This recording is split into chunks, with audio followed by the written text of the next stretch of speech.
Boa noite, amigos, e a bola já está rolando no Campeonato Brasileiro envolvendo gaúchos. Brasil de Pelotas, jogo que começou às 4 da tarde, já terminou, portanto, a 1 hora mais ou menos, empatou em casa com o Londrina em 0-0. O Brasil jogou boa parte da partida, com perdão da redundância, com um jogador a mais. E ainda assim, mesmo atuando no Bento Freitas, não conseguiu ganhar. O que significa dizer que tropeça, né? Na arrancada da Série B, porque o que se pode projetar em termos de Brasil de Pelotas, cada vez mais, é se manter na Série B, né? Quando arranca, jogando 11 contra 10, com um time do mesmo patamar e empata em casa, a gente não pode fazer uma projeção mais otimista. Não tem dinheiro para contratar, ainda não conseguiu concluir o estádio, faltam detalhes, mas não conseguiu concluir, e arranca empatando. No segundo jogo do dia, no primeiro tempo, iniciando 3 minutos de jogo, Guarani e Vitória vão empatando em 0-0. Aí é outro caso parecido. Guarani está há muitos e muitos anos na Série B e não consegue chegar na Série A, e o Vitória chegou a cair para a Série C, e agora há vários anos está na Série B. Então é outro time complicadinho, o Vitória. São 4 times mais ou menos do mesmo naipe que arrancam nesta sexta-feira, desse ano de 2021, na Série B.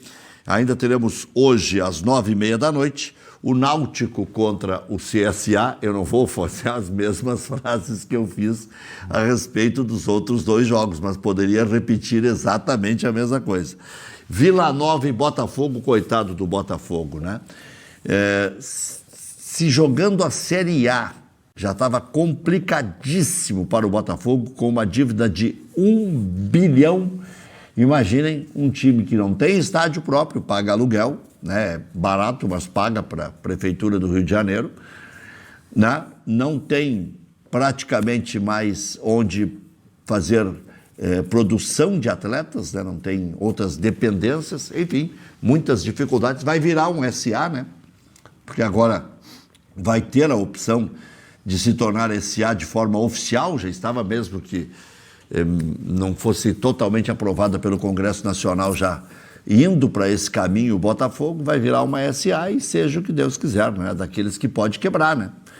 Porque enquanto esteve na Série A, ainda vislumbrava aquela história, vamos ganhar em prêmios, vamos para a Libertadores da América. Agora, né? A perspectiva do Botafogo é só piorar. A do Cruzeiro também é complicadíssima, né? O Cruzeiro é um time que tem alguns veteranos, o Fábio e o Sobis, por exemplo. O resto é só uma meninada, não conseguiu manter nem jogadores médios. Tem o Henrique, que vive lesionado, que está lá, pediu para voltar, inclusive, tinha saído do Cruzeiro. É um time complicadinho. O Vasco ainda tem estádio próprio e tem produção de jovens. O Vasco pode subir um pouco mais rápido. E o outro, o Coritiba, virou um bumerangue, né? Ele vai e volta, vai e volta. Nós teremos 2 convidados especiais hoje, o Denis Abraão e o professor Enio Kaufmann, e está aqui o Maurício Freitas junto comigo no estúdio, e a gente vai fazer esse programa de um dia muito chuvoso em Porto Alegre. Graças a Deus, a chuva começou pela manhã, perdurou durante boa parte da tarde, e em poucos momentos deu uma estiadinha e depois voltou a chover. E isso dá um alento aí para quem está precisando de chuva. Grêmio Internacional jogam no final de semana, né? O Internacional joga no domingo, 8h30 da noite, contra o Sport Recife, e o Grêmio joga no domingo também, às 4 da tarde, contra o Ceará. E o que chamou atenção no Grêmio no dia de hoje foi um monte de especulações a respeito de quem estava com Covid e quem não estava. Chegaram a me ligar hoje no final da manhã, até passei a notícia para o Bruno Soares, que tinha pelo menos 6 jogadores e mais outros 2, né, ou da direção ou da comissão técnica. Se confirmaram 5 casos, né? 4 de atletas e 1 do preparador físico. Preparador de goleiros, né? O Mauri, né? Mauri Lima. O Mauri Lima, mas se fala que há mais casos. De qualquer forma, o Grêmio só joga no domingo. Ainda tem mais uma testagem ou uma repassada amanhã. Eu não duvido que não apareça mais casos. Acho que de boleiro não, né? Porque aí tem aquela história de treino, de afastar, de trabalhar, mas pode aparecer no clube. Eu tinha uma outra informação de um cara que eu até tenho relação, que estaria com Covid. Né? Até não liguei para ele para perguntar se estava bem e tal, porque não apareceu na lista, mas vou até tentar confirmar depois. E aí já seria um sexto caso. Né? Ele não é da direção, não é da comissão técnica, mas está no Grêmio. Está intimamente ligado ao processo. Já estou quase dizendo quem é. Né? Mas como eu não vou especular sobre saúde de ninguém, não tenho nem o direito de especular. Mas eu fiz uma publicação que irritou a torcida do Grêmio, e até como a internet, os caras são mal resolvidos e desabafam por ali, né? Eu ouvi cobras e lagartos, alguns que eu li e que tive estômago para ler, ou eu deletei, ou apaguei a mensagem, ou relevei e tal, deixei alguns ali, alguns impropérios, porque eu coloquei de um cidadão, é Tibúrcio, se não me engano, que é amigo do Rafinha e que veio visitar o Rafinha, né? E é tipo uma espécie de talismã do Rafinha, onde o Rafinha vai, ele vai junto e o Rafinha vira campeão. Né? Ganhou já 29 títulos, agora querem chegar a 30, uma coisa assim. E ele estava comemorando com os jogadores do Grêmio, tirando foto com a taça, tirando foto com o Rafinha, que curiosamente está com Covid. Quer dizer, as pessoas não se deram conta que nós estamos vivendo num ambiente completamente contaminado. Né? Um está, periga ter 5. Né? O outro está, periga ter 10. Então, tem que cuidar. Tanto é que os clubes, quando descobrem, já afastam imediatamente, mesmo na especulação. Né? Deu a primeira, porque tem o falso positivo, né? E tem até o falso negativo também. É por isso que é a testagem, a retestagem e tudo mais. Mas aí vem alguém de fora, e nada contra o coitado do Tibúrcio, né? Podia ser qualquer outro. Mas como é que no vestiário, por exemplo, vai entrar gente que não se conhece? Ou não são só os jogadores e só os dirigentes, só os testados? Ah, mas era um dia excepcional de festa, de decisão de campeonato, mas tem que ter cuidado, Eu nem cornetei, eu nem fiz uma relação de uma coisa com outra, só disse que apareceram casos de Covid. E a relação que eu fiz foi o seguinte: por precaução, a Federação Gaúcha de Futebol estabelece X vagas para dirigentes para que possam assistir aos jogos dentro dos seus domínios. E o Grêmio, na decisão do Campeonato Gaúcho, não colocou os diretores da base, vários dos diretores da base, que têm participação direta na formação deste elenco. Então, esses caras que tinham que estar lá, não estou dizendo na festa, mas no jogo, com máscara, com álcool gel, com testagem, sei lá como, né?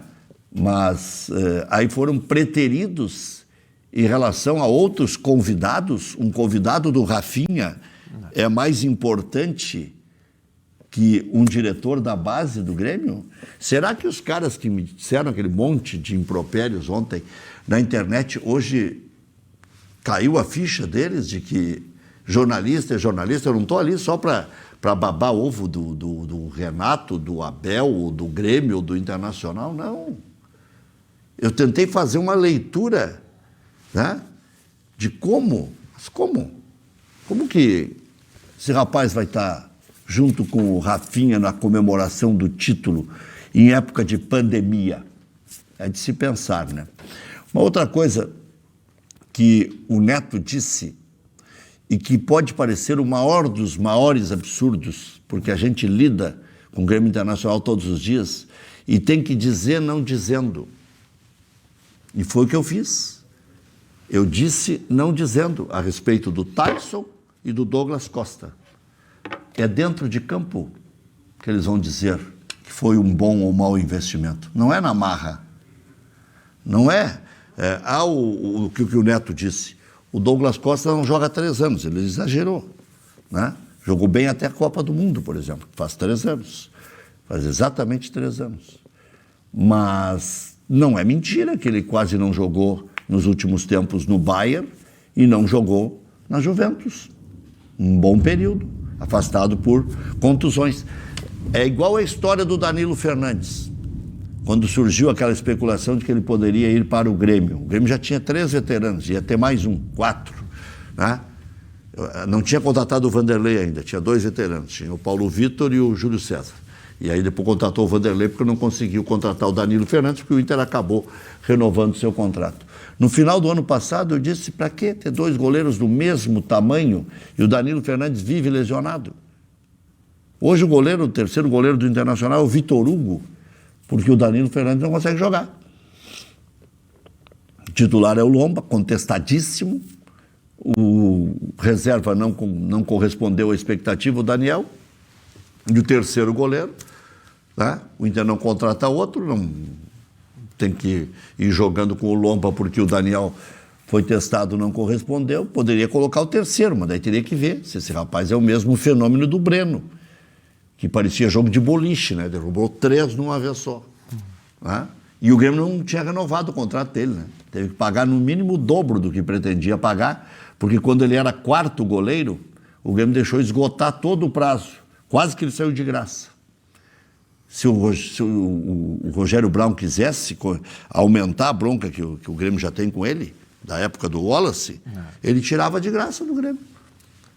Por quê? Porque ou deixava o tempo passar e fazia um pré-contrato e depois acabou pedindo muito mais do que ia pedir, porque os dirigentes não cuidaram desse quesito. Mas são algumas constatações. Grêmio Internacional, eu acho que vão com uma boa condição para o Campeonato Brasileiro. A preocupação do Inter, por incrível que pareça, nesse momento, não é nem com o elenco de jogadores, que parece ser de boa qualidade, e contratando mais um lateral, o Felipe Jonathan do Santos, na lateral direita tá ok, mais ou menos, aí tem o Heitor e tem o Saravia, e tem mais o Vinícius Tobias. Na esquerda é que está feia a coisa, né? Mas tem o Moisés, né? Tem o Moisés. Então, mas vão com algumas preocupações. O Inter, por incrível que pareça, a principal preocupação é o técnico. É o técnico do Internacional, que chegou aqui como revolucionário e agora já gera todo tipo de dúvida, até se ele enxerga o jogo. De repente só ele certo, todo mundo está errado. E até de repente ninguém esteja errado, que é só o tempo que vai dizer e tal, e ele seja realmente um grande estrategista. No Grêmio, as dúvidas ainda ficam ao redor da meia cancha, se vai funcionar ou não, mas em princípio o Grêmio já contratou um cão de guarda, que antes insistia em dizer que não precisava. Na época do Denis Abrão era o Dinho, o patrão ali, né, junto com o Goiano. Aliás, o Omar Celame disse aqui que o Grêmio precisa de mais um daqueles ali. Mais um Thiago Já Santos. Tem o Dinho, precisa do Goiano agora. Precisa do Goiano, foi a pergunta que eu fiz para ele. E em relação ao restante da formação da meia cancha, é que pairam as dúvidas, né? Se vai haver casamento ali com o Mateuzinho, o Maicon está dando os doces, o Pedro Lucas é muito jovem, o Darlan ainda não se sabe se tem potencial para titularidade. Enfim, se o Jean-Pierre vai corresponder finalmente a tanta expectativa que tem a seu respeito. E na frente o Grêmio tem um ataque de ouro, né? Se tudo der certo, se tudo funcionar, e aí é que eu digo que na prática que a gente vai ver, tem o Douglas Costa por um lado, o Ferreirinha, segundo o Pablo, o melhor jogador do Brasil, né, pelo outro, e tem o Diego Souza no comando do ataque. Mas vamos ouvir os nossos convidados, que eu só estava fazendo esse preâmbulo aqui até para ajustar todas as peças aí.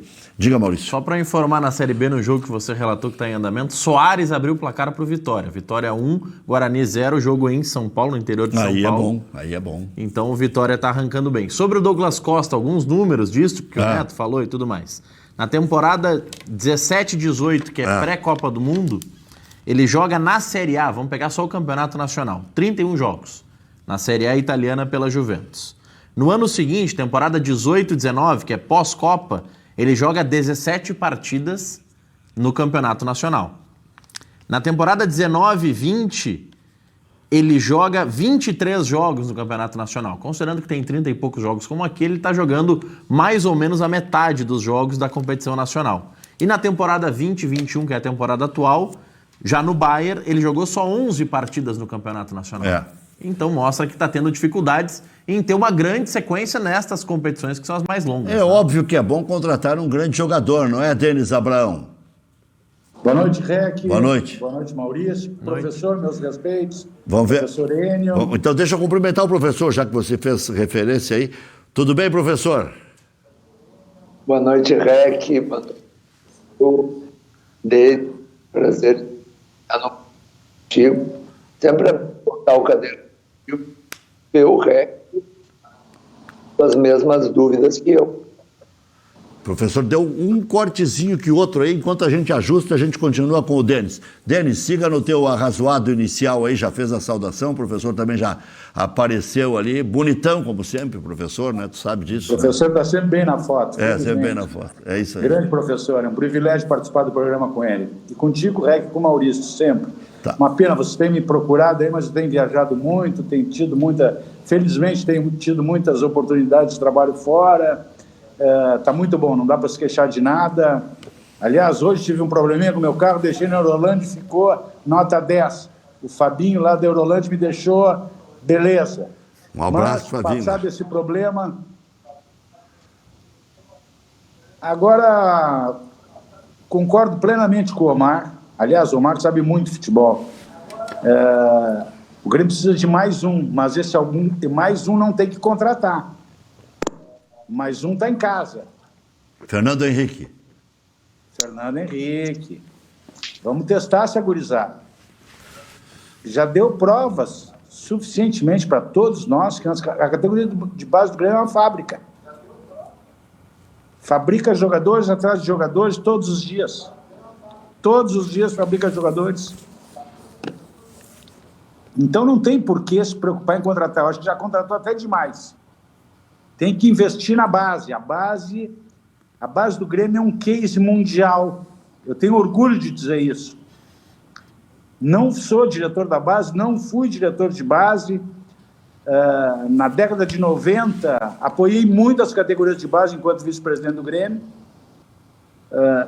Acho que tem um potencial violento, é muito bem dirigido pelo Francesco. Francesco é um diretor executivo de mão cheia. Tem o Deco Nascimento lá, que conhece muito futebol.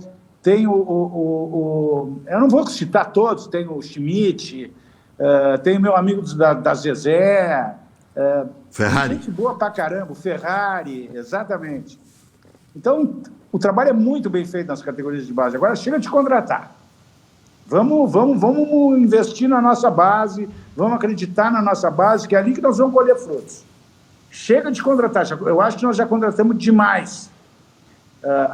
Eu, em princípio, não concordava em repatriar jogadores, mas o Rafinha me desmentiu. Não que o Rafinha seja repatriado, eu não queria mais jogador veterano, mas ele vai dar um upgrade no grupo. Ele é um jogador experimentado, é um jogador experiente, já mostrou isso nos jogos que participou.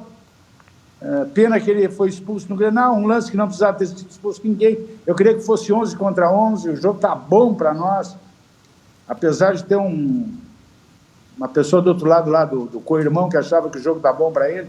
Não sei que jogo ele vê, mas deixa ele que ele está bem pra caramba. Deixa ele ali. Não mexam lá, deixa tudo quieto. Mas eu me preocupo com o meu Grêmio. Meu Grêmio está indo muito bem, graças a Deus, e não contrate mais ninguém. Se tiver que contratar, nem lateral esquerdo. Eu não gosto do lateral esquerdo do Grêmio. Bota o Gui. Eu não sei o que tem com o Guilherme lá, mas bota o Guilherme para jogar, ou então o Cortezinho. O Cortez ainda dá conta do recado, entrou no Grenal, acabou com a festa. Né? Então, o Grêmio como está muito bem, os jogadores da base são fabulosos, têm potencial, porque é feito um trabalho de refino e um trabalho de análise muitíssimo grande dentro das categorias de base do clube, desde a escola até chegar na categoria amadora, no sub-20, acabamos com o sub-23, felizmente, uma grande atitude do presidente, estava na hora, Estava na hora de acabar com o Sub-23. Sub-23 terminou, cara. O cara com 23 anos não vende nem para Londres, nem para Paris, nem para lugar nenhum. 23 já é jogador feito, ninguém compra jogador com 23 anos. Então não tem Sub-23, é Sub-20 mesmo. E é dessa forma que nós vamos constituir um novo Grêmio. E o Grêmio está sendo montado dessa forma, felizmente. E mais uma vez, né? O Omar tem razão, nós precisamos de um outro jogador com estilo do Thiago, que, aliás, foi corneteado quando contrataram, só que não conhecia o jogador. E foi indicado pelo grande mestre, né? O grande campeão Luiz Felipe Scolari. Mais uma vez. Assim como foi o Pedro Jeromel, indicação do Luiz Felipe Scolari, agora também o Thiago, indicação do Luiz Felipe Scolari. Continua sendo um grande gremista e ajudando muito o Grêmio. Só, Denis, eu acho que o que o Denis quis dizer é o seguinte: chegar aos 23 tem que chegar já com destaque no time principal. Porque o Everton foi vendido com 24 para 25, o PP foi com 23 para 24, e agora o Ferreirinha tem 23 e está pronto. Eu entendi. Não dá para esperar até os 23 para subir para o principal, é isso? Não, tem que subir com 18, 17. É isso aí. É essa a idade de subir. Já não, tem... Se não dá com 19, 20, pode precisa de cara, tempo, velho. Já está comprovado. Não, 16 tu já sabe se vai dar jogo ou se não vai. Ninguém se engana mais hoje. Tem muita tecnologia. Na década de 90 nós nos enganávamos. E pouco, hein? Que surtiu de jogador na década de 90, o Serginho fez um fenômeno lá nas categorias de base também. Era muito bem dirigido. E 2000 também. 2000, 99, 2000, 2001, 2002, era muito boas as categorias de base do Grêmio. Depois deu uma desandada, depois que o Meira melhorou muito as categorias de base do Grêmio. E agora é essa usina, isso é uma fábrica de jogadores, fábrica de talentos. Agora tem que botar os guris para jogar. E outra coisa, tem que saber que quando os meninos entram, eles oscilam. E tu tem que estar preparado para essa oscilação. Tem que estar preparado. Eles não vão jogar todas as partidas muito bem. O Ferreirinha é um grande jogador, sem dúvida alguma. Agora, tem que treinar mais. A conclusão é fraca ainda. É um grande jogador, um estupendo jogador. Agora, se começar a guardar as oportunidades de gol que ele tem que treinar mais chute a gol, ele tem que treinar aquela jogada sozinho com o goleiro. O Grenal, 5-1 estava barato, Rec. Estou falando sem coração, estou falando pela razão. 5-1 foi barato, era barato. Erramos muito gols embaixo da goleira. O gramado da arena não está legal. O gol que o Ricardinho errou, a bola picou quando ele foi bater. Senão ele teria matado o jogo ali. O Ferreirinha errou 3, 4 gols que não pode errar. Fez um gol numa falha do goleiro do Internacional, de novo. Felizmente, né? Mas as oportunidades que ele teve cara a cara, ele errou. Não pode errar, tem que matar. O Grenal tem que matar, era para ser 5 de novo. Mas tá bom, fomos campeões, o importante é botar a faixa e a taxa no armário, isso que é importante. Professor Enio Kaufmann, o Denis está entusiasmado aí, professor. Ele tá bem entusiasmado. Acho que o Grêmio ganhou do Internacional e ganhou muito bem. Eu não vou contestar isso, mas eu prefiro que a gente discuta um pouco mais essa sequência que tu deste de jogadores vendidos pelo Grêmio aos 23, 24, 25 anos. Veja, será que o Everton teria sido o Everton da seleção brasileira se fosse colocado e mantido no time aos 20 anos? Ou aos 20 anos? Essa é uma pergunta que tem que ser feita. Porque foi uma política que o Renato usou de segurar o Everton, depois segurar o PP e depois segurar o PV. Sabe? Então... Estou escutando mal, professor. Eu preciso aprender um pouco contigo, mas eu estou te escutando mal, professor. Vamos ver se a gente consegue... Está com algum problema no som. Agora melhorou, Rec. Melhorou. Agora está meu... Tá. Agora melhorou. Agora ficou bom. Então, eu dizia que, por exemplo, o Internacional acabou com o time de transição porque queria fazer a transição direta. Lembra os jogadores que ganharam a Copa São Paulo e foram promovidos, o Praxedes, o Peglov e outros?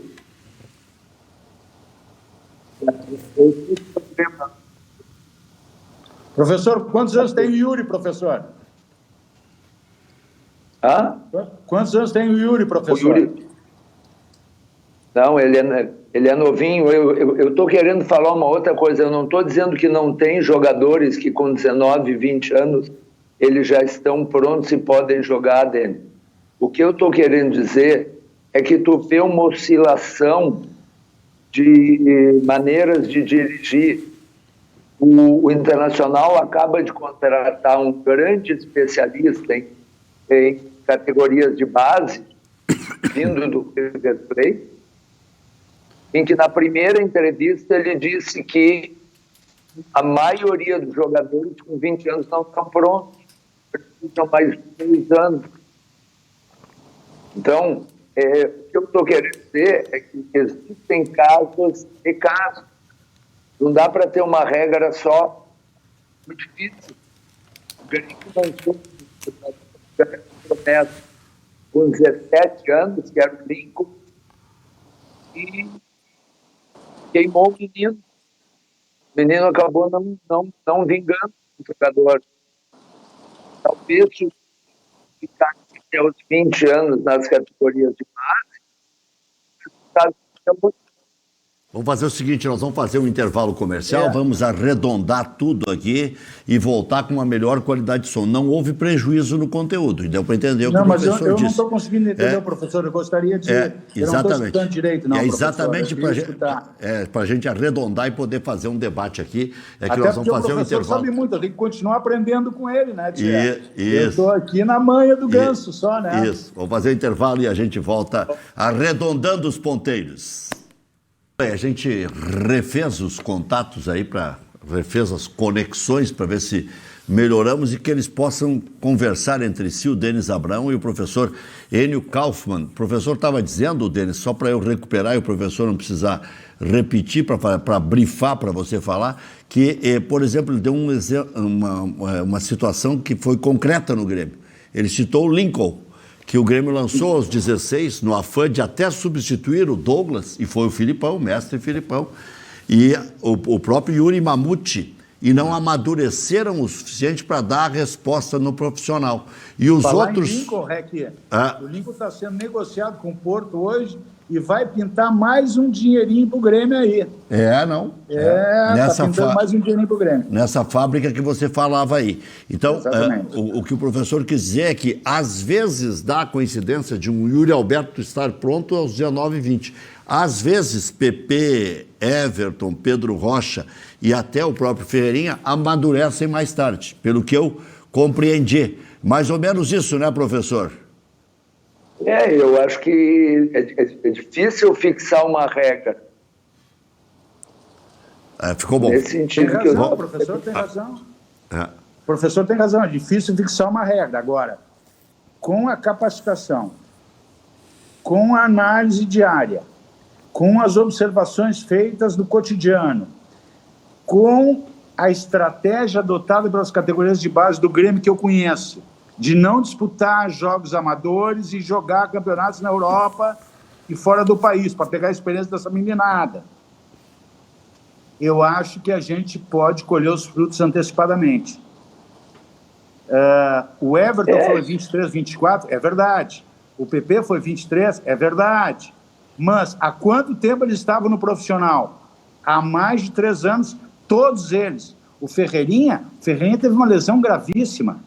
O Ferreirinha teve uma fascite plantar que ele foi curado pela essa medicina moderna que surge aí, a mesma que curou o Dourado.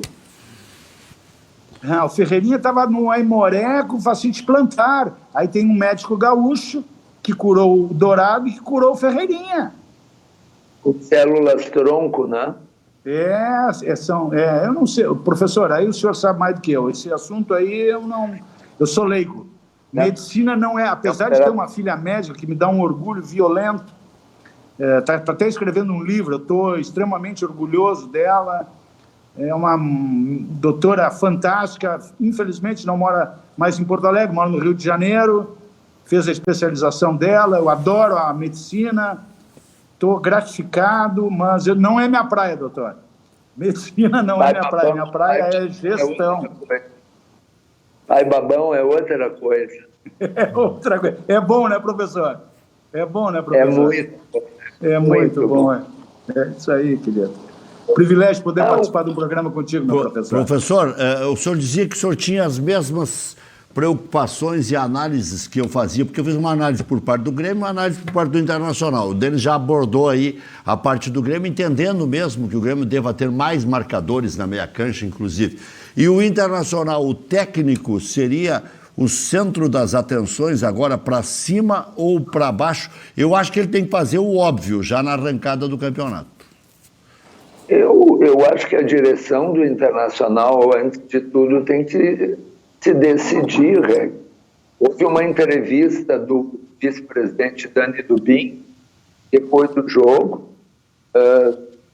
em que ele, depois desse último jogo lamentável do Internacional contra o West Fred, que ele confirma que o Internacional contratou esse treinador para fazer uma ruptura, para mudar o modelo de jogo. Só que não se jogo, estão mudando o treinador. Não é possível. Para implantar um outro modelo de jogo completamente diferente com os mesmos jogadores. E vai. A interessante do Internacional, quando ele, depois de perder o Grenal, quando ele diz eu cansei de ver o Internacional jogar por uma bola, mesmo o Internacional jogou por uma bola nos últimos tempos, quando vai com o Abel, o Internacional jogava por uma bola, o Cudê muito mesmo.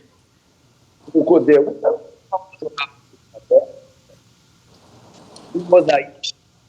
O Internacional jogava ativamente, mas não jogava por bola.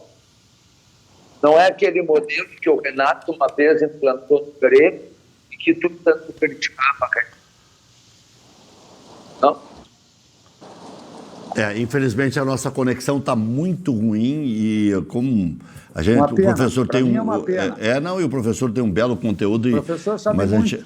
Mas até para a gente conseguir nesse tranco aí, Denis Abrão, eu monto um time do Internacional aqui sem fazer força, num 4-4-2, e depois ele pode armar a jogada vertical, o passe mais alongado, o centro médio mais moderno, o que ele quiser. Mas só com essas peças, para não estragar, porque ponteiro ele não tem. Então não adianta. O Caio Vidal, o Palacios e o Tyson é esse ponteiro, pelo que ele próprio se determinou na carreira. O Palacios a gente viu no Grenal jogando um bom primeiro tempo entre as linhas, até distribuiu bem o jogo e tal. Não teve passe para gol ainda, porque até agora ele não tem nem um gol e nem um passe para gol. É zero, a estatística dele é zero. Ele tem 800 minutos no Internacional e a estatística é zero. Né? Tem alguns dribles e tal, alguma tentativa, mas em termos práticos seria uma crueldade até fazer isso.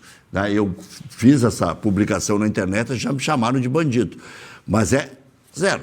E o outro ponteiro, que é o Caio Vidal, ele tem que aprimorar, ele tem que ir entrando. Aquela história que a gente sabe e que outros 500 precisaram fazer, até o grande Paulo Nunes teve que fazer isso aos poucos. Inclusive, foi dispensado do Flamengo, porque lá achavam que ele não tinha aquela bola toda que nós vimos que ele tinha e muito mais, né?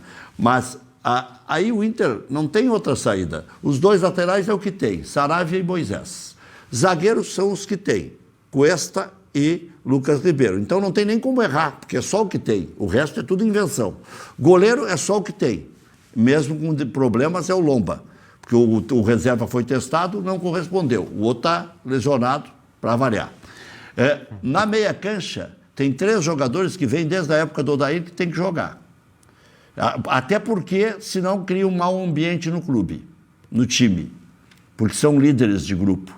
Edenilson, Patrick e o Dourado. O Dourado na primeira, o Edenilson na direita, o Patrick na esquerda. Agora, na ponta do losango, como para facilitar a definição, aí pode ser Praxedes, pode ser Maurício, que ele diz que é craque top e não é, e pode ser o Tyson, que foi contratado para isso, para ser o articulador do time no lugar do D'Alessandro. Então já está montado o time aí. 4. E na frente, aí escolhe 2. Galhardo e Yuri Alberto, ou Yuri Alberto e Guerreiro. Né? E se quiser, ainda dá para botar um 4-4-2, tirando um outro jogador e colocando o Galhardo na meia. Mas aí já complica um pouco, porque já tem Edenilson, já tem Patrick, já tem o Dourado, tem que ter um volantão, aquela história toda. Então, não tem o que inventar e não tem outras peças para colocar. Mesmo que ele queira colocar o Lucas Ramos, é um menino, o Mosquito, que joga muita bola, é um dos poucos que bate de fora da área.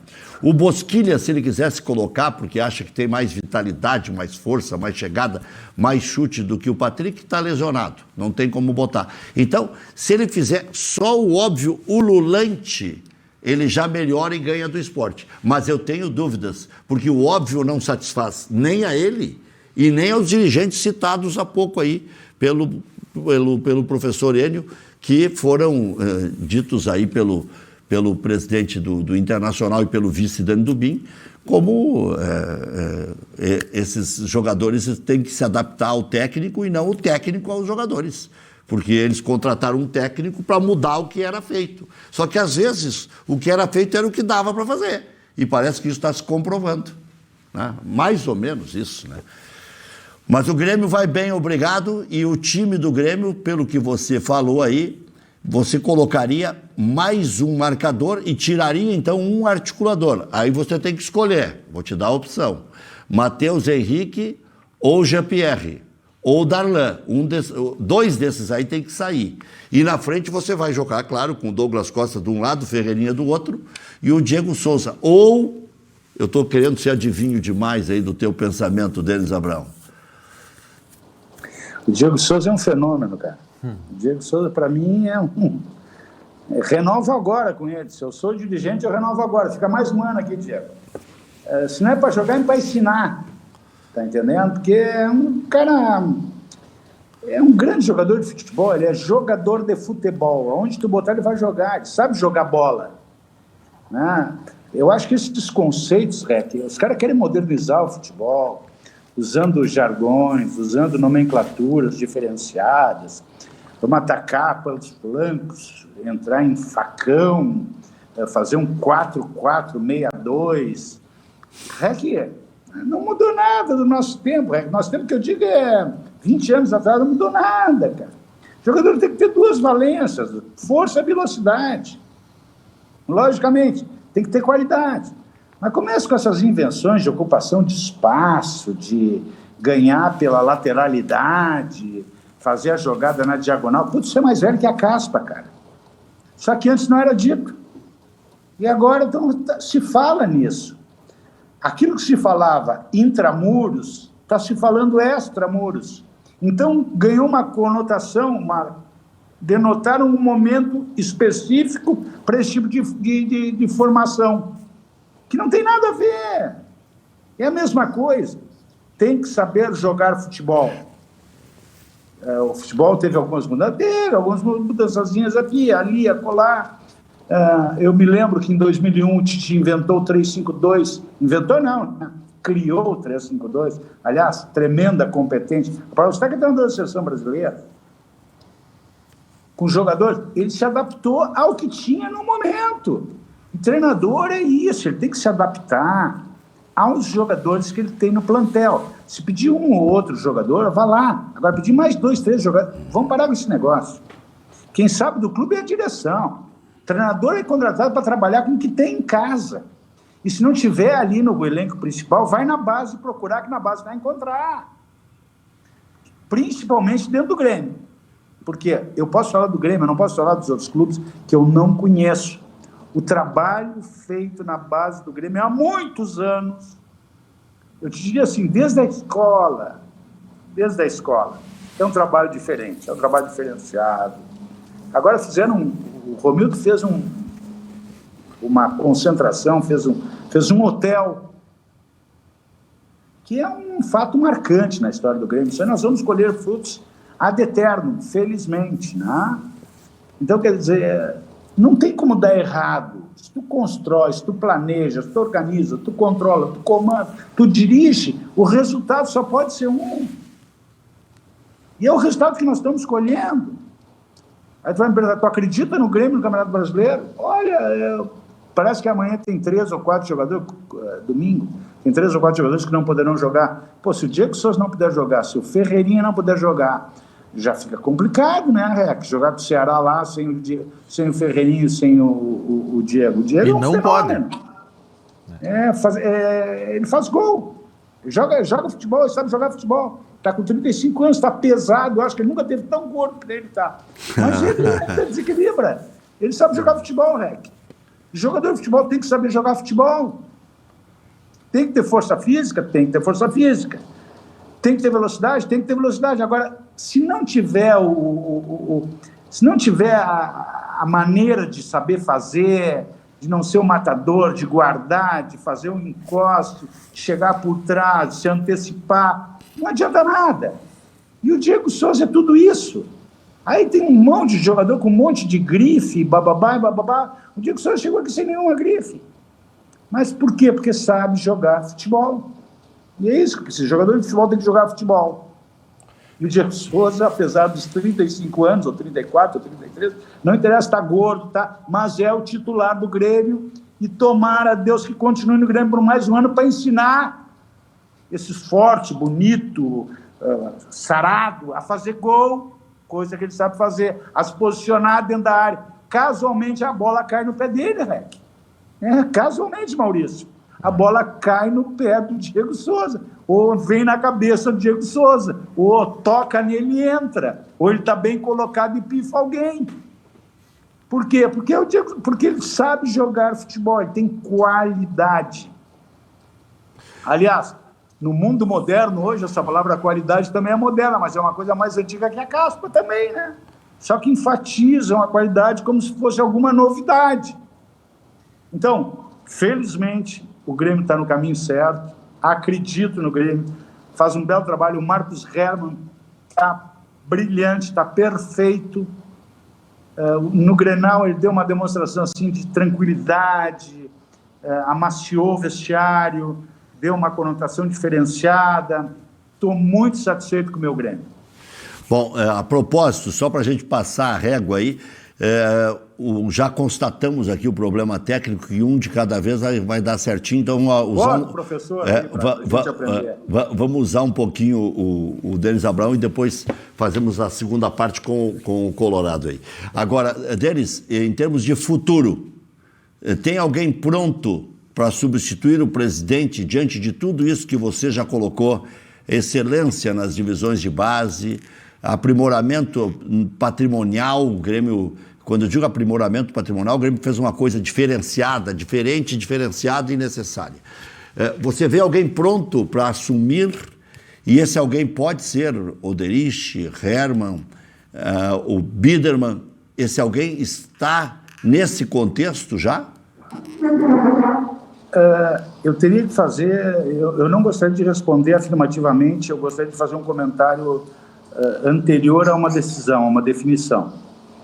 Eu te diria assim, o Grêmio hoje é muito bem gerido administrativamente, financeiramente e do ponto de vista do futebol também. Eu acho que nós profissionalizamos muito bem o Grêmio. O Grêmio tem um grande CEO, o Grêmio tem um Francesco nas categorias de base, que é um diretor executivo de altíssimo nível. O Grêmio parece estar contratando, ou parece que contratou um diretor executivo de muito bom passado, muito boa história. Bom, vamos para a tua resposta, para deixar o professor nos dar mais um pouquinho de aula. O Grêmio tem na sua direção grandes potenciais. Todos citados são excelentes nomes, sem dúvida alguma. Tem outros que não foram citados que também são grandes nomes. Ou seja, o Grêmio tem gente, sim senhor, para substituir o Romildo Bolzan. É uma tarefa fácil? Não será uma tarefa fácil. Agora, se tiver a inteligência, a sapiência de manter os conceitos estabelecidos, os modelos de gestão implementados e a atual estrutura organizacional, o novo presidente não vai fazer nenhuma coisa diferente do que está fazendo o Romildo. O Romildo já definiu o modelo está implementado dentro do clube, alguma coisa ou outra deve ser aprimorada, com certeza, cada um com seus modelos de gestão, sem dúvida alguma, isso é normal. Agora, eu entendo que o Grêmio tem grandes nomes para substituir o presidente Romildo, que vai para uma carreira bem diferente, né? Felizmente para o nosso estado, né? Já sei que ele vai voltar para a área política, ele tem essa veia política, não adianta, isso é próprio dele. Ele é muito competente, é ardiloso, ele é capcioso, ele é inteligente, ele é moderno, ele se atualiza com uma rapidez fantástica. Ou seja, o Romildo é um cara brilhante, no meu conceito.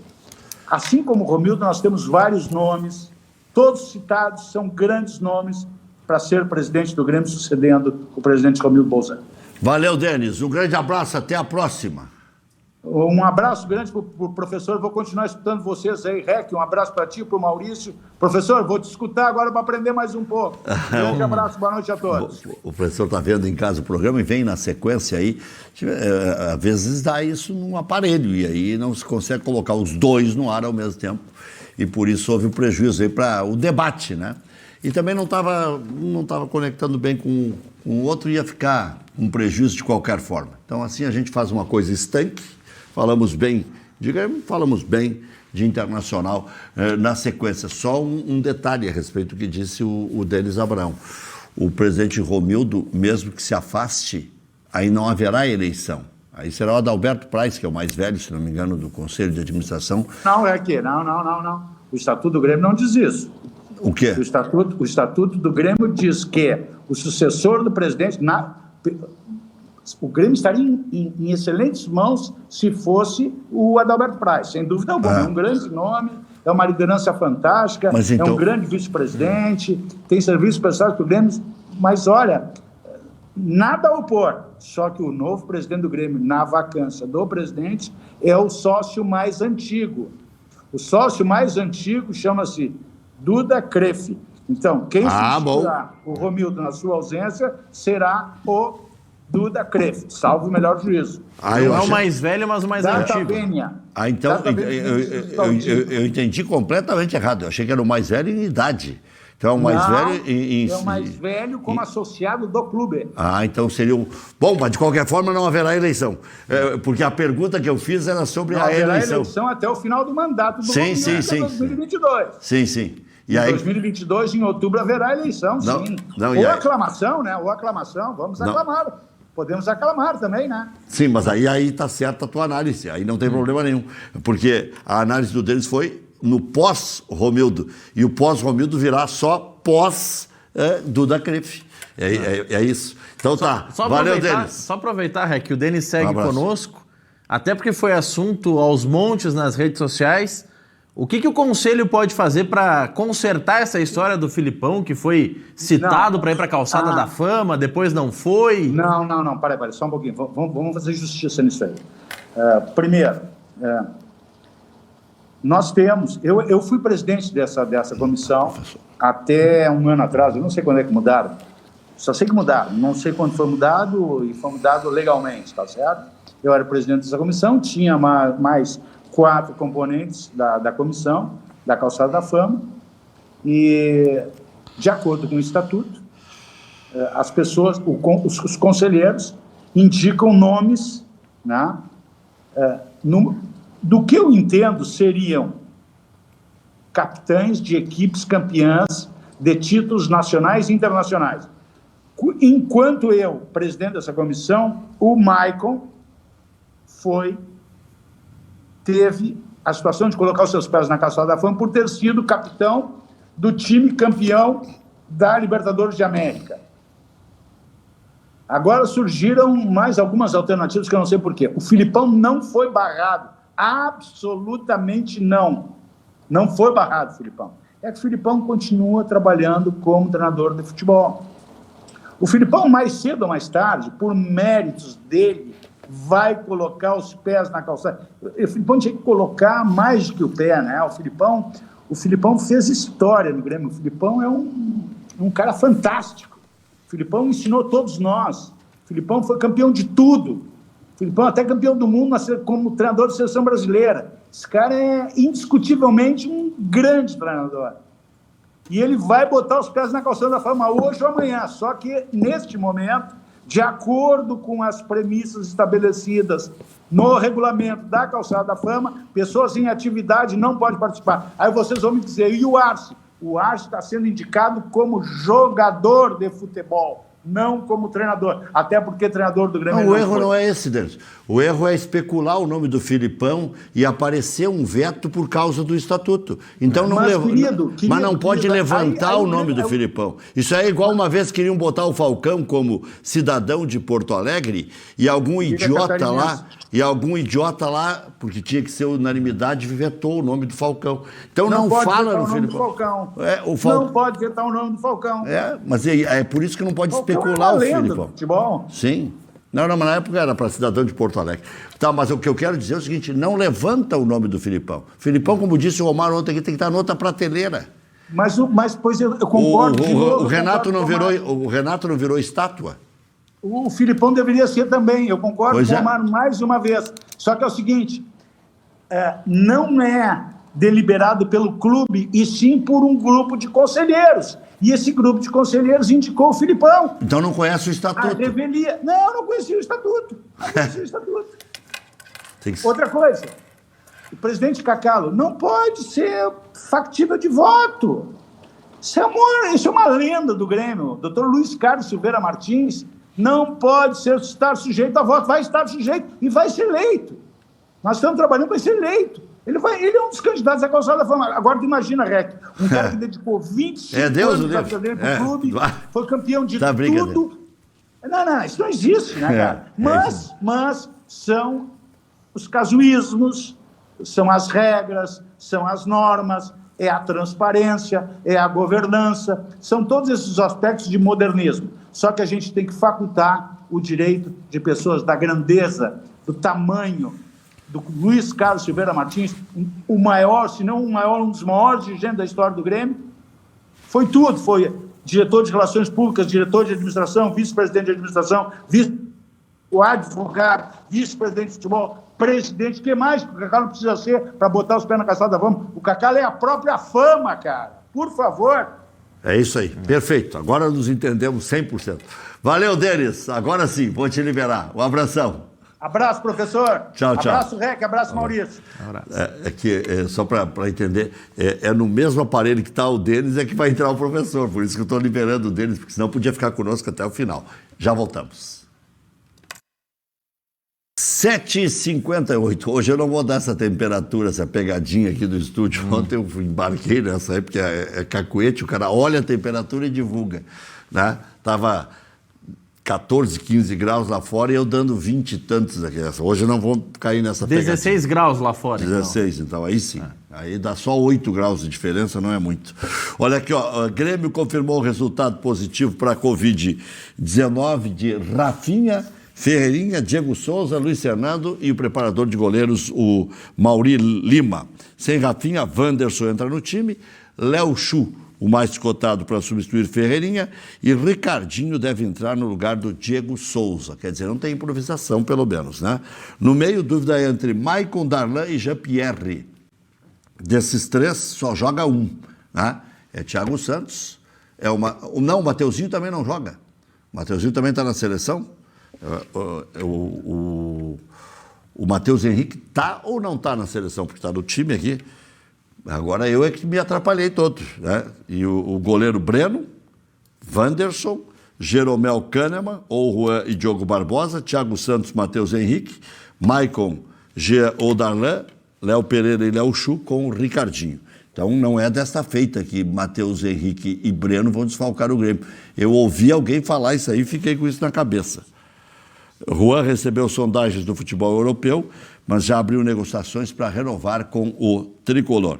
Grêmio vai conhecer o adversário da próxima fase da Sul-Americana na terça-feira, junto com a Libertadores, tem o sorteio da Sul-Americana. Prováveis, possíveis, né? Um provável, né? Táchira, LDU, Nacional Júnior de Barranquilha, Santos Del Valle, América de Cali e Sport Cristal. 8 que sobraram aí da Libertadores da América. No Inter, Colorado enfrenta o Sport no Beira-Rio domingo, 8h30 da noite. Já sem Rodinei, Saravia assume de vez a condição de titular da lateral direita. Moisés volta ao time na esquerda. No meio-campo, Dourado também retorna. A dúvida entre Nonato e Maurício. No ataque, Yuri Alberto e Palácios disputam o lugar ao lado do Galhardo. Lomba, Saravia, Lucas Ribeiro, Cuesta, Moisés. Dourado, Edenilson, Nonato ou Maurício, já que o Patrick ainda está contundido, para ficar bem claro. Tyson, Palácios ou Yuri Alberto. Isso aí é um negócio assim, né, inexplicável, mas tem essa dúvida. Palácios ou Yuri Alberto e Galhardo, que é a história de ter alguém pela beirada, aquela conversa. Realizando atividades físicas em campo, Patrick segue sem previsão de retorno. Vejam só, era 10 dias, virou 20, já vai virar 30. Né? Sorteio das oitavas será na terça, como já destaquei. Possíveis adversários: São Paulo, ou Boca, ou Vélez, ou Cerro, ou Defensa e Justiça, ou River, ou Católica, ou Olímpia. São os times que se classificaram em segundo. Mesmo que tenha feito só 10 pontos, o Internacional ficou em primeiro. Por exemplo, o Inter ficou nesse pote, o São Paulo, que fez mais pontos, ficou no outro pote. Diga. Em relação à seleção olímpica, que a dúvida sobre o Breno e o Matheus Henrique é porque a seleção olímpica vai realizar 2 amistosos em Belgrado, capital da Sérvia, e embarca no domingo. Aí não sabe, daqui a pouco os jogadores podem sair direto do Ceará em um voo para a Europa ou algo do gênero, né? Então tem a dúvida. Não é tão babado. É por isso que se levantou que pode ser que desfalque. Como não saiu ainda a lista de relacionados. Mas se está transitando que eles vão jogar, eles vão jogar. Agora, que horas é o voo para a Europa? Não, é que daqui a pouco, que eles podem pegar um voo fretado direto. O jogo do Grêmio é às 4. O jogo do Grêmio é às 4 da tarde. 6 termina, 7 estão no aeroporto. Se houver um voo às 8, 10 está em São Paulo. Né? 10, 11 horas, se o voo sair na madrugada, aí depende da logística da CBF, assim como pode se pegar um voo direto de Fortaleza para a Europa. Né? Que dinheiro não é problema, é solução. Né? Thiago Santos falando. A gente também está em busca desse título. Acho que, igual você frisou bem aí, que faz tempo que o Grêmio não ganha o brasileiro, então a gente veio para brigar por todos os títulos. Então, e o brasileiro é um deles. Sabemos como é difícil ganhar um brasileiro. Eu, particularmente, tive a felicidade de ganhar 2 títulos brasileiros, então, e quero mais. E a gente tem que todo jogo pensar que é o último. A gente não pode pensar, não, se 38 rodadas, a gente tem, no jogo a gente ganha, não. Todo jogo a gente tem que fazer dele o último, tem que ganhar, tem que somar ponto todo jogo, para poder no final a gente ser coroado com o título. Então a gente tem que, desde o começo, já saber que tem que ganhar, tem que somar ponto, se não der para ganhar a gente empata, mas nunca deixar escapar, porque todo ponto é precioso nesse campeonato. Tudo bem, Thiago? Boa tarde. Nos últimos anos, né, você não estava aqui, mas o Grêmio acabou preservando no Campeonato Brasileiro e priorizando outras competições. Como fazer para que não sinta o calendário tão apertado? Tem como jogar quarta e domingo sempre, no máximo, com a corda esticada, como se diz? Porque o Campeonato Brasileiro começando, tem a Sul-Americana que o Grêmio está bem, logo inicia também a Copa do Brasil. Como faz para suportar esse calendário e, de fato, brigar pelo título do Brasileirão? Boa tarde, Bruno. Então, é o que a gente tem. A gente não pode...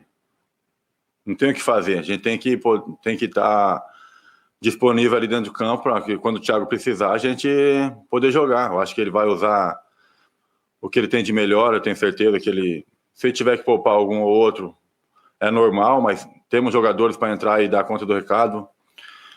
Então a gente tem que lutar com a arma que a gente tem.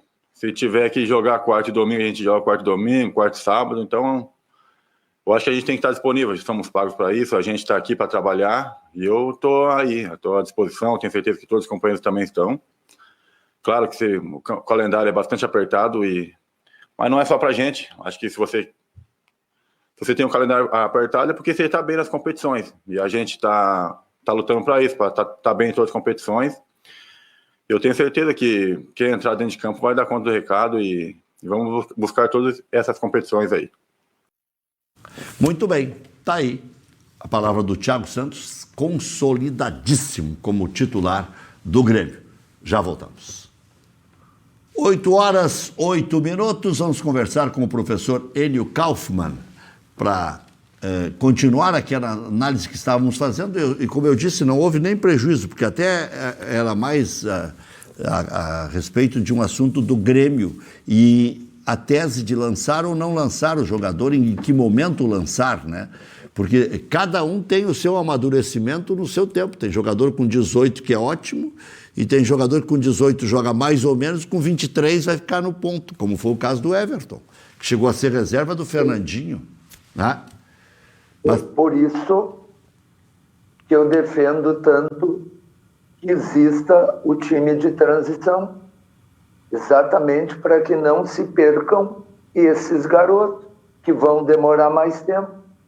E o Grêmio tem 3 exemplos claríssimos sobre isso, que é o Everton, o PP e agora o Ferreirinha.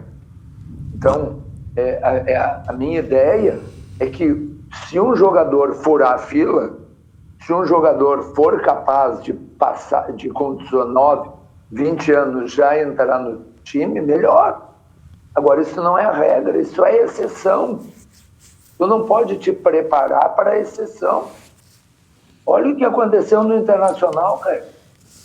Quem daquele time que ganhou a Copa São Paulo se firmou no time do Internacional? Só o Praxedes, que eu lembre. Se firmou até por aí, né, Ré? Se firmou até por aí. Mas Praxedes hoje é a segunda opção. Mas ainda assim, porque jogam só 11, mas ele está afirmado. Não. Ele está no grupo, ele não está consolidado. Né? Se não no Grêmio, nenhum também. Ele não está. Não, é que é diferente. Tu tem no Grêmio o Juan é titular. Entende? O Juan é titular do Grêmio.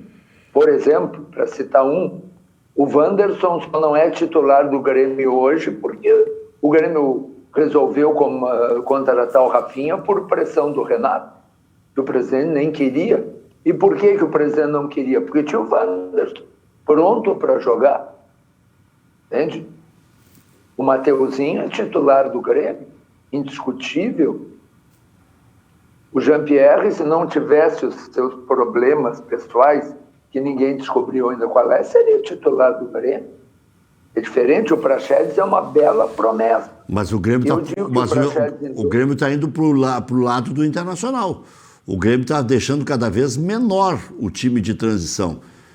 Ficou ali mas com menor idade. Continua tendo. Chegou em 23, mas chegou em 23, não deu certo, vai.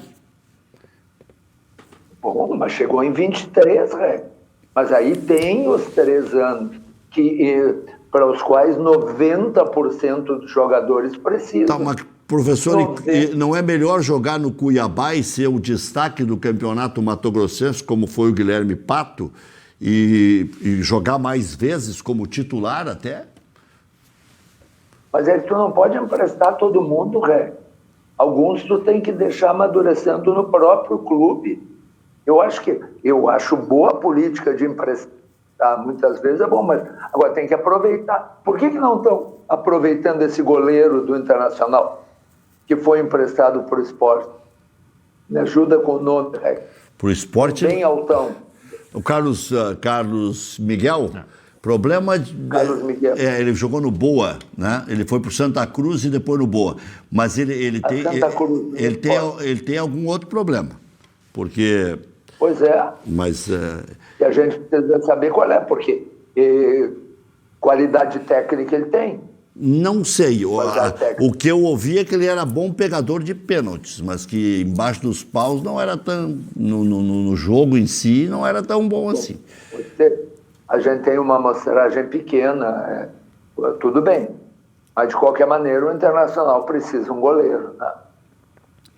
A verdade é que. A verdade é o seguinte, ó, se a gente pegar aquele time de 2015, quando ainda havia transição, o Inter usou todos. Usou Andrigo, usou Ferrarez, usou Alan Costa, usou William, lateral direito, usou Jefferson, usou um monte de gente na transição e Isso. Ferrarez. Né? Só com a venda do William e do Jefferson, o Internacional pagou esses times de transição durante 5 anos. Mas custou uma segunda divisão. Né? É que o problema do processo, professor... Não custou a segunda divisão, tinha... Mas na hora de segurar o Rojão, esses guris não seguraram. Choravam dentro de campo. Inclusive o Dourado. Não foi por eles que o Internacional caiu, por favor. O Internacional, quando caiu, não tinha um time de menino. O problema que eu ouvi uma vez, na época do Odair, é que a safra era ruim. Aí eu perguntei, mas quantas safras ruins o Inter vai ter na sequência? Porque o Grêmio era só safra boa e o Inter era só safra ruim. Então, um negócio meio complicado. Lembra do campeonato de aspirantes, Rai? O campeonato de aspirantes é exatamente a idade para tu dar oportunidade para esses meninos crescerem. Aí o Internacional foi campeão um ano e vice-campeão no outro ano. Quantos o Internacional aproveitou? É que na época em que o clube está perdendo, que o clube vem voltando da Série B, é difícil também de aproveitar menino. Não esqueçam que esse grande aproveitamento do Grêmio também tem a ver com 16 e 17. Com 2 anos em que o Grêmio ganha 2 grandes títulos. Também tem a ver com isso. É mais fácil lançar um jovem e apoiá-lo quando o time está bem, quando tem títulos para respaldar. É uma questão polêmica essa, porque, por exemplo, o Grêmio teve Vico, Caio, Patrick, Jonatas, não sei o quê, passaram e ficaram na transição, iam para outros times, voltavam. O Grêmio chegou à conclusão agora é o seguinte, se não despontar até X de idade, 21, 22, não adianta nem enfiar na transição. Mas para aí, Rec, junto com esses aí estava o Ferreirinha. Pois é, o Ferreirinha jogou no Cianorte, jogou no Toledo, no São Luís de Juí e no Aimoré. Não foi na transição que ele aprimorou. Foi na reserva do Grêmio. Mas tu também citasse jogadores que o Grêmio emprestou. Quando eu digo ter transição, não é só dentro do clube. Tu pode ter transição fora do clube se tu mantém o vínculo com o jogador. O que não pode é com 20 anos desistir do jogador. É uma raridade. Um jogador que com 20 anos já tá pronto. É que aí, professor, o grande problema da transição eu acho não que é só em faz Grêmio. Uma má observação das categorias de base. O Ítalo é destaque no Bragantino. O Inter teve esse Guilherme Pato, foi um dos melhores atacantes lá no Cuiabá. O senhor acabou de citar o goleiro que, pelo menos para 4º goleiro do Internacional, deve servir, né? Mas eu concordo contigo. Contigo. O Inter erra na observação, sim. O Inter erra na observação, sim. Agora, nós estamos falando na ideia de manter o vínculo. Sim. Acertar ou errar na observação é um segundo momento. Mas a ideia é seguir com o vínculo e emprestar, né, professor? É isso que está mudando. A grande dificuldade da transição em Grêmio e Inter nos últimos anos o professor citou o Inter campeão do Brasileiro de Aspirantes. Tinha o Bertotto como capitão, que na semana seguinte foi dispensado. Então ali estava se pensando mais no título do que de fato em formar um atleta. E Grêmio e Inter, se a gente for olhar nos bids, contrataram muitos jogadores para esse sub-23 que nunca deram certo. Talvez o contratar demais para encher essa categoria que deu errado, e não o garoto que subiu. Agora sim, brilhante, Maurício. É exatamente isso. O que o clube não pode fazer, na minha opinião, nem Grêmio nem Internacional, é contratar o jogador mediano. O Internacional não pode nunca contratar um jogador como o Marcos Guilherme. Não pode. Não pode contratar o Wendel, lateral esquerdo. Mas na época... Se a base não... Mas na época do Wendel, o Inter estava tão desesperado para contratar o Wendel que aceitou até de contrapeso o alemão. Diz, olha, nós cedemos o Wendel para vocês por 3 milhões, desde que vocês levem o alemão também. Então havia um desespero para contratar um lateral esquerdo. Ele era titular do Corinthians na época, né? Não. Não, ele não era o Guilherme Arana. Era o Guilherme Arana. Era bem reserva. O que acontece, se a base não formar jogadores do nível do Marcos Guilherme e do Wendel, tem que trocar toda a direção da base e começar tudo de novo. E o Moisés, professor, que o Internacional comprou 30%. Se acerta e se erra. O Moisés é um jogador pequeno para o Internacional. O Moisés não está ao nível das pretensões do Internacional. E aí é que eu vejo... Assim como o Lomba. Como o Lomba. O Lomba é mau goleiro? Não é mau goleiro.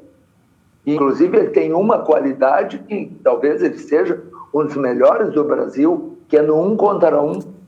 Quando alguém entra no contra-ataque, tu pode cuidar. É raro o jogador que fica sozinho na frente do Lomba e consegue fazer o gol. Ele é rápido. Nisso ele é brilhante.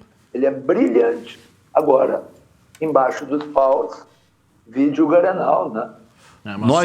Só sobre o Wendel, o Wendel era o titular do Corinthians em 2016 e o Corinthians liberou porque sabia que tinha o Arana. Sim, mas ele no ano... Não, ele era um entulho que estava prejudicando a presença do Arana. Mas ele era o titular. Aí o cara que olha, bom, ele foi titular, jogou 30 jogos no Corinthians, o Corinthians o Wendel foi dispensado do Grêmio. O Wendel foi dispensado do Flamengo. O Wendel foi, por um acaso, um titular do Corinthians por algum tempo, porque o time, um compensava o outro, e Deus ajudou e ele foi titular. Agora, é que, sabe como é que é? Teve uma época, bom, eu nem vou falar, porque vou acabar falando demais. Neugebauer, quando o seu time titular tem alguma dúvida ou alguma possibilidade, não sei se o senhor viu aquele time que eu dei no começo do programa, diferente daquela? Olha, com esse grupo que está aí, é muito difícil. Sei lá, eu colocaria o Patrick no time, não me lembro se tu colocar. Sim, coloquei também. Eu acho que com esse grupo que está aí, eu acho que o Internacional precisa, eu tenho repetido isso, e parece que a direção concorda, o Internacional precisa de um lateral esquerdo, o Internacional precisa de um zagueiro central urgentíssimo. E com o grupo que está aí, Dourado, Edenilson, Patrick, Yuri Alberto e Galhardo na frente. E aí e o Tyson entre os 3 volantes e os 2 atacantes. Com esse grupo. Agora, eu ainda quero, quem sabe tu, que sabe mais, e eu digo isso com sinceridade, sabe disso, quem sabe tu me explica por que a maior contratação do Internacional foi o Tyson. Os melhores momentos, a única partida em que o Tyson realmente jogou bem, a única partida das 4 que ele jogou, a única que ele jogou bem foi quando ele jogou na meia e o Maurício na ponta esquerda. E eles ficavam trocando de posição. Nenhuma vez mais se repetiu. Minto. Houve um momento, numa das substituições, acho que no Grenal, em que ele colocou o Maurício na ponta... Não foi do Grenal porque o Tyson estava jogando. Num jogo da Libertadores, ele colocou o Maurício na ponta esquerda e o Tyson no meio.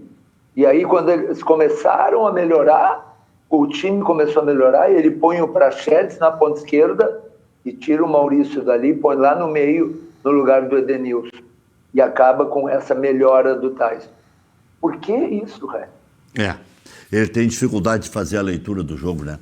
Ele mexe mal no time, as alternativas dele não são as melhores. Eu não sei se ele está perdido ou ele tinha que experimentar o elenco inteiro, porque agora domingo é a verdade, né?